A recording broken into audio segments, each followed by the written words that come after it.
Hey guys, what is going on? The Super Rugby Pacific Grand Final is set in stone. We're going back to Chicha. It's going to be in Christchurch. Crusaders versus Chiefs. Man, oh man, did the Blues beating the Chiefs at home totally throw a cat amongst the pigeons. I mean, the Crusaders are now in the box seat. Chiefs are not going to get that Waikato home ground advantage in the Grand Final, but they might be good enough to break the most auspicious record in Super Rugby playoff history, that being that the Crusaders have never lost a playoff game at home. We'll talk about the ramifications at the end, but in this video, I'm going to break down both of the games. Games defined by defense, cards, and head injury assessments. It started off here. Blues taking on the Crusaders in their fortress with a card, and that went to Braden Ennor, the midfielder for the Crusaders. It was one of those interesting ones where, sure, it was a head-on-head tackle. Ennor could have been a bit lower, but the tackler came off much worse. Like, Ennor was the one who needed a head injury assessment. Sometimes it goes that way. You know, I mean, if you're following the letter of the law, it's not really about who gets wrecked worse. It's always going to be in favor of the attacking player. They're going to get the benefit of the doubt. Sometimes you wonder if the attacking player is at fault. You know, we'll talk about that a bit later on.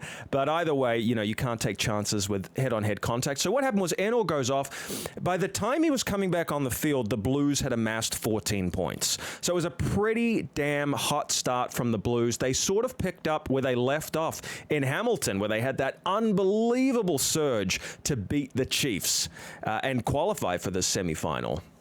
But then we had another yellow card, okay, and that was against Fusatua, and you thought, oh, could this be a red? But no, there was enough of a knee bend. Regardless, Scott Barrett got absolutely hammered right in the head. And then we had an interesting situation where Ethan Blackadder was called off the field. Why? Because his smart mouthguard had gone off. I've talked about this on the channel. You guys are probably familiar with it. They've got little microchips in mouthguards nowadays. So if you get a really heavy contact, I mean, all contact is pretty heavy in rugby league and rugby union, but if you get something that's sort of like at car crash level, I mean like a bad car crash, well, they're going to call you off. The problem was Scott Barrett clearly was the guy that needed to get checked. He was the dude that just got smashed in the face in an upright tackle. And it was funny, you know, you could read Ethan Blackadder's lips. I mean, firstly, they did catch on camera that he said, 6? Meaning his number. Are you sure it's 6? You sure it's not 5? And then just a big F-bomb. He was not happy. He knew he shouldn't be leaving the field. Well, eventually they figured it out. Blackadder trots back on. Scott Barrett comes off. He passed his HIA. And yeah, look, here's the deal. I mean, you're going to have little mistakes like this. I'm all for the technology. Even if it's in a semi-final or final, hell, even if it's in a Rugby World Cup final, like, let's keep it real here. Player welfare is the most important thing. We know too much about CTE now. There's been too much research. A lot of it coming from the United States, looking at NFL, you know, guys whose brains are just cooked. You know, 30-year-olds, 40-year-olds that have brains that look like an 80-year-old with dementia. So I'm all for precautions, even if there's a few issues like this which affect the entertainment spectacle, but quite frankly, player welfare matters more even than entertainment. So as the game wore on, we're kind of going back and forth. One guy who stood up is not going to surprise you. That was Will Jordan, the best fullback on earth. I mean, close your eyes. Think of Will Jordan. What do you think? In your mind's eye, what do you see? You see him breaking, getting through the line, and just skiving through space. That's what I think of. I think of the guy in full flight. He's so fast. I think of him breaking and surging 40 meters and then getting a pass away. That's classic Will Jordan. But actually, maybe his greatest trick is what he does in tight. What he can do close to the goal line. This guy is elusive in so little space. And what he did here was he took a massive step off his right foot inside the kill zone, close to the 22, you know, maybe 10 meters out, 10, 15 meters out. He stood up Caleb Clark, which is no mean feat. He got his way around probably 4 Blues defenders. And it was just phenomenal from Jordan. We're going to talk about him again. But he just showed he's not just dangerous in space at the back, counterattacking. he's good in close quarters combat, and that was probably the play of the game. Although there was another moment from Will Jordan later that might even just say, hold my beer to that. The other thing that we started seeing was a bit of that championship level defense coming to the fore for the Crusaders. They say D wins championships. Well, look no further than this game, because the Blues were hot on attack. They were sparking a lot. Rieko Ioane, that danger man who was spraying his scent all over social media, playing the heel, putting out some pretty cheeky posts. He was kept pretty quiet. Mark Taleo was kept pretty quiet. Caleb Clark didn't have his best game. But there were still signs, AJ Lamb looked dangerous. Barrett always looked dangerous. Barrett's boot is lethal. You felt we had some raw, dry kindling that could spark any second for the Blues. Just kind of waiting for it to happen. But the Crusaders put out any sparks before they could become fires. And it was interesting, too, the Crusaders love nothing more than a dominant scrum that earns them a penalty. They love that. Kick downfield, Scott Barrett wins the ball, rolling maul, set up, bang, bang, bang, score a try. That's kind of their favorite trick. It was 52 minutes before the Crusaders packed a scrum. The Blues were packing all the scrums, so they didn't get to use their favorite toy. But they were finding ways to get points on the board, and I'm going to mention him again, Will Jordan. Maybe the best rugby player on earth, certainly up there with Dupont from France. In the 69th minute, he acted like a forward. He came in after the Crusaders had racked up a whole bunch of phases. Pick and go, over the line, burrowed in. I just thought it was one of the loose forwards, and then they said that name, Will Jordan. So he was kind of acting like a forward out there. He just did some amazing stuff in the tight this week. It's pretty incredible when a fullback comes in and can just muscle over the line like that. So good for him. I mentioned that cards played a pretty outsized role this weekend. Well, Hoskins Satutu, he got carded in the 73rd minute for a contact to the head against Che Fiaki. Now, I mentioned earlier, I don't want to blame the attacking player. No one had any intent in this. But it was kind of the attacking player's fault that this even happened. Like, he took this step at the last second, kind of dropped his body height. Hoskins Satutu had no way of pulling out. He was committed. I understand to the letter of the law they don't look at intention. It's not about malice. True pros are never trying to take someone out in the head. If they're trying to take someone out in the head, they shouldn't be playing the fucking game, okay? These guys are pros. You watch it in normal speed, and it was just like, okay, sure, give it a yellow card. There was no way of avoiding that. It was unfortunate. But I have to mention it here because, to me, that was kind of like the dagger blow to the Blues. You lose a man now, you need to score just to even it, just to get from 14 points to 21. Yeah, that didn't make it easy for them. Now, the game up until this point had been a somewhat modest spectacle. Sure, it was tense because of the stakes. I don't think this was a classic Crusaders Blues game by any stretch of the imagination. This will not stick around in my memory, except for the last 5 minutes. Minutes 80 to 85 were absolutely iconic, unforgettable, mesmerizing. The Blues gave it their all. They emptied the tank. They fired every shot they had. Guys, they went 10 phases, 20 phases, 30 phases, pushing for 40 phases. Pick and go, recycling, going a bit wider, bringing it back in. This was ridiculously skillful.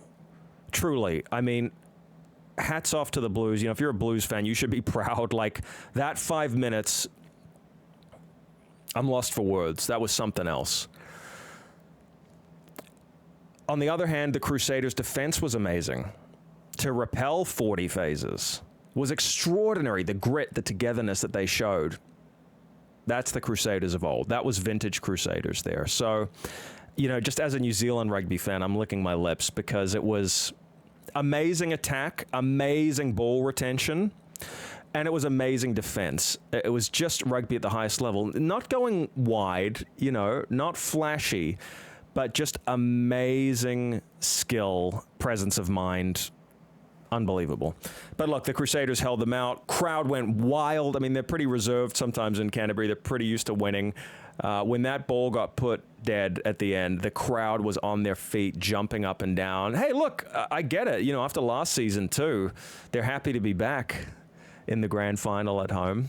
Ultimately, the Blues had a 7-9 season, which doesn't look great on paper. I think they just started in a bit of a hole this season. And they were pretty incredible in the second half of the season. Like, let's give the Blues their due. They really were one of the best teams running around out there, and they deserve to be in the semis. But I look back on a couple games earlier on, and I just sort of think that did them in for the season. You know, they might have had home ground advantage. Games like the game against the Brumbies at home at Eden Park, you felt they should have won earlier in the season. Just picked up another game or two. You know, they might have been more in the box seat. Could have used Eden Park as a fortress. Wasn't meant to be. Hey, they were good enough to beat the Chiefs in Hamilton. But still, you know, they couldn't avoid a route to the grand final that didn't go through Christchurch in the end. And what can you say? Like 30 teams have fallen there. They're the 31st. Guys, let's move on to Chiefs versus Brumbies. Not a bad game. Pretty predictable game. I think we all felt the Chiefs were going to do it. They were pretty much odds-on favorites at the TAB. I mean, they were paying out like 125 or something like that. But again, let's talk about yellow cards, man. Tupou Vaa'i got a yellow card early on. Brumbies went to their favorite trick, their best trick, the rolling maul, and they scored. And they're great in the tie. Look, Brumbies are a good set-piece team. They have a great rolling maul. What I learned in this game is that they have a couple of really amazing tricks, but they need a couple more tricks. I'm not saying they're one-trick ponies. I'm just saying when it came down to instinctive, reactive rugby in broken field play, they were not at the level of the Chiefs. And that's the 20-point gulf there. That's what that is. And Tom Wright was very good, but no one was better on attack than Emoni Narawa, who you can see there in the picture. He scored a try just as Tupou Vaa'i was returning to the field. He'd score again later. Chiefs' backs were just, I felt overall better on the night. Head injury assessments. Lolesio, the number 10 for the Brumbies, he went off in the 22nd minute. He got checked. He failed. He was gone. Now, at that point, now you got a steep hill to climb, and it was too steep for the Brumbies. They needed all of their top players out there. Losing Lolesio was really rough. I know he got a concussion earlier in the season, so you know, thoughts are with him. I really hope he's okay. I hope he's good for the Wallabies. Hope he's good just for his own health. But you know, let's hope it's nothing too serious and he can suit up for the Wallabies. I'd love to see him out there against the Lions. But yeah, you know, the Brumbies were kind of doing their usual tricks. They were doing them pretty well in the first half. It was a very tight first half. Basically, what they do is they apply so much pressure in midfield through defense and hitting the breakdown. They tend to win penalties pretty well. They'll kick to the corner, right? And then they'll just rack up the phases, get penalty advantage, and then they'll strike. And they did that.